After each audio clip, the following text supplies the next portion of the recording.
All right. Hi, everybody. My name is Brian Moon. I'm the Executive Director of the NDMA. I want to thank everybody for joining us today. We've got a very interesting application of cognitive task analysis to talk about today with Aaron Appleton. Aaron's going to enlighten us about his efforts to introduce CTA, applied CTA, and other NDM tools into the Venture Science Doctorate program. So with that, Aaron, I will go ahead and turn over to you. Hello, everyone. I'm very thrilled that you're joining this webinar today, and our theme will be around training scientist entrepreneurs in decision making. So over these next 30 minutes or so, we'll start by outlining a big learning design challenge that we needed to tackle for our new PhD program that was being made for scientist entrepreneurs.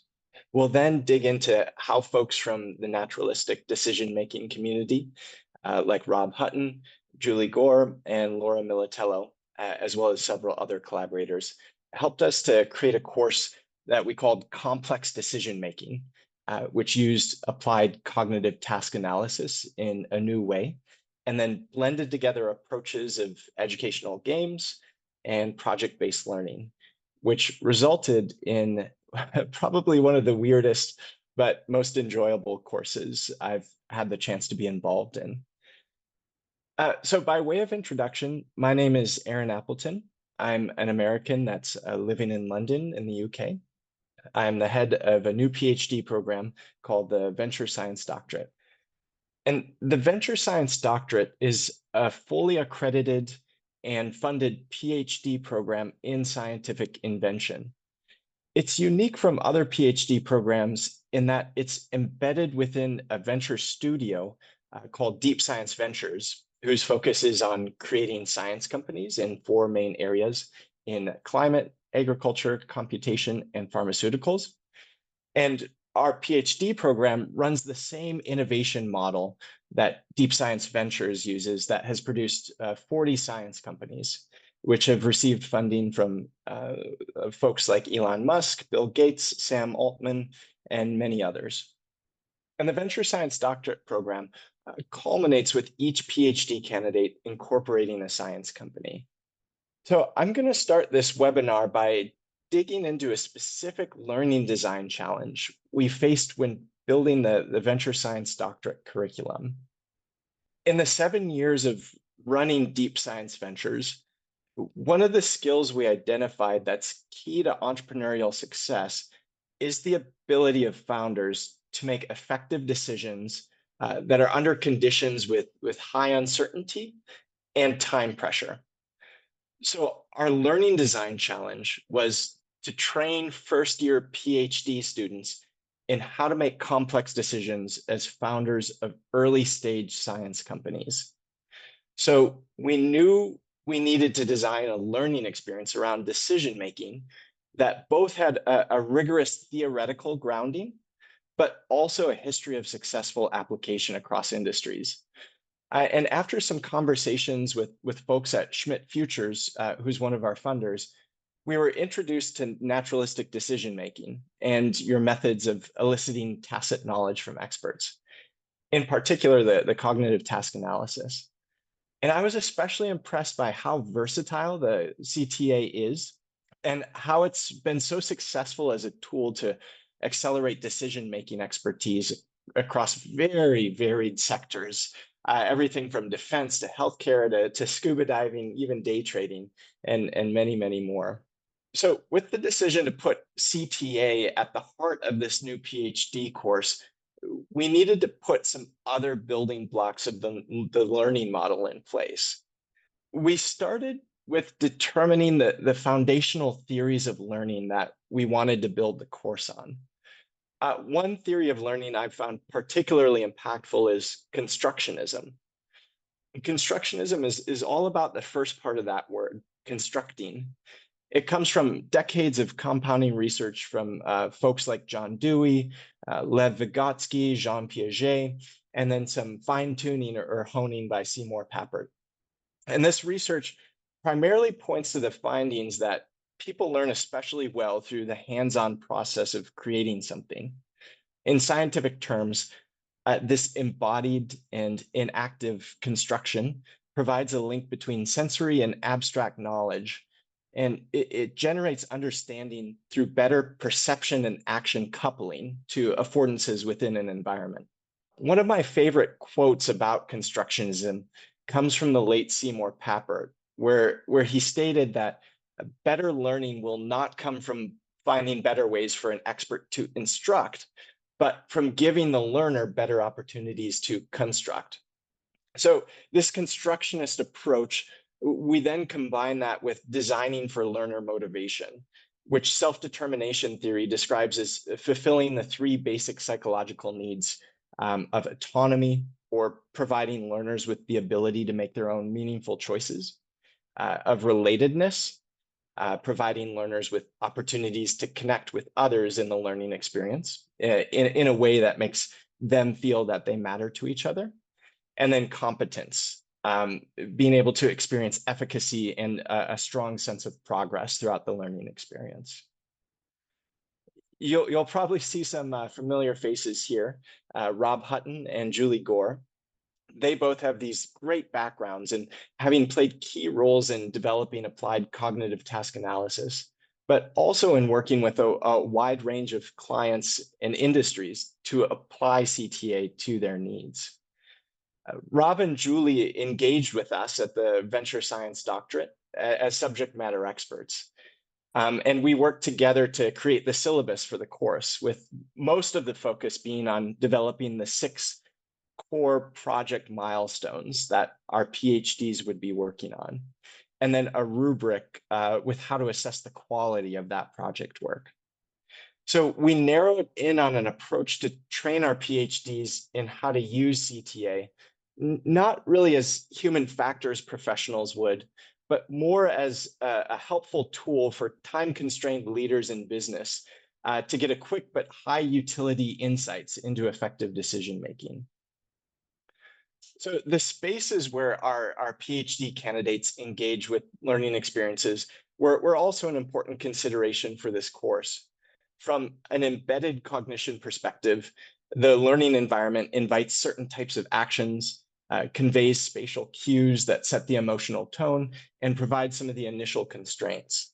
So we opted to take a hybrid approach to the learning environment, with part of the learning experience occurring in this immersive virtual space you can see in the screenshot on the left here, and the other part occurring during an in-person intensive that occurs in different key science entrepreneurship hubs around the world each term, like London, New York City, Paris, Boston, Tokyo, and San Francisco. You can see from the photo on the right, this was an event at 10 Downing Street for our most recent London intensive. And key to this course's success was integrating a variety of experts into each live session to serve as facilitators. Their main role is to provide feedback on these project milestones that students are presenting, and really push our PhD's depth of understanding in the course. So we decided to pair a CTA expert and a scientist entrepreneur for this double whammy in every session. And this worked well to guide our students on both dimensions of their CTA practice, and then also provided a good sense check on the quality of data they were collecting from their interviews. We also hired game designers to develop systems for providing feedback on our students' project milestones. You can see one of them pictured in the upper right corner here. These feature an element of playfulness that require engagement from every single participant in the session. And it helped to create this sense of openness and worked in a way to help surface diverse and valuable feedback from all members of the group. Now, the last component of this course is also my favorite. It's the way that we introduce our PhD candidates to each part of the applied cognitive task analysis process through educational games. In past conversations I've had, many people are often surprised to hear how prominently games and simulations would feature in a PhD program. But there have been a large number of scientists, engineers, designers throughout history that have pointed to the impact of play on their own learning. one relevant to the Venture Science Doctorate being Albert Einstein, who once stated that combinatorial play seems to be the essential feature in productive thought. And another quote that just tickles my own learning designer fancy. It comes from the 19th century German pedagogue, Friedrich Froebel, where he stated that play is the highest expression of human development. So our approach to incorporating games throughout the Venture Science Doctorate curriculum stems from a growing body of learning sciences research that points to playing as being an instinctive expression for humans to understand the world around us, and how it acts as this powerful learning mechanic for constructing new knowledge. Play also has this incredible ability to create sustained engagement by tapping into the root of human motivation, which, as we touched on earlier, that self-determination theory describes as satisfying our psychological needs of autonomy, competence, and relatedness. Now I'm going to show you a multimedia extravaganza here of some little sneak peeks of very low fidelity versions of 4 out of the 7 games that we worked with some designers to build for this course. But higher fidelity digital and physical versions are currently in the process of being designed, which we'd be thrilled to share with the NDM community once they're ready. So this first one you can see on this little GIF that's embedded in my slide deck. We worked with a wonderful play designer from Denmark named Clara to create this game that introduces our PhD candidates to task diagram interviews, usually the first thing that you'll do when starting a CTA. So this focuses on providing an overview of a task of interest, identifying the cognitively complex aspects of that task, and then framing the rest of the CTA. So in this game, participants engage in role-playing task diagram interviews by focusing on tasks they performed in a previous job.